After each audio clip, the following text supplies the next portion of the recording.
An outburst followed by explosive testimony in a Winnebago County courtroom marks day 4 in the quadruple murder trial of Eric Jackson. 23 News reporter Jim Haggerty tells us how the day unfolds as Jackson's brother takes the witness stand. Ladies and gentlemen, the jury was all made up from the beginning. The defendant's brother is called as a prosecution witness in the Eric Jackson quadruple murder trial. Codell Jackson is currently in the Winnebago County Jail on an unrelated case.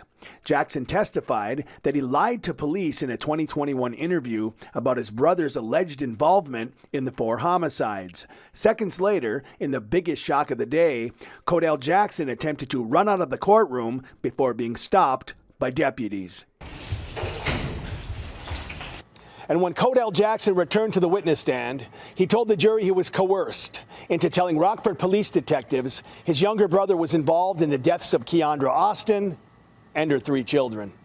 They was harassing my family, my auntie's house, my cousin's house. They're looking through windows.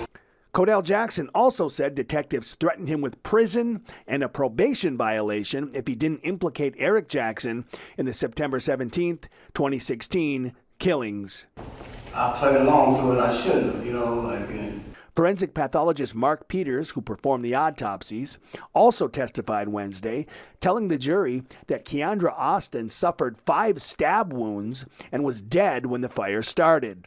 Peters said her children were alive during the blaze and all died the same way. Asphyxia due to acute carbon monoxide poisoning due to a residential house fire. A video of Codell Jackson implicating his brother in the deaths of Austin and her kids was played in court, along with photos of a gas can police found in the car Eric drove after the fire.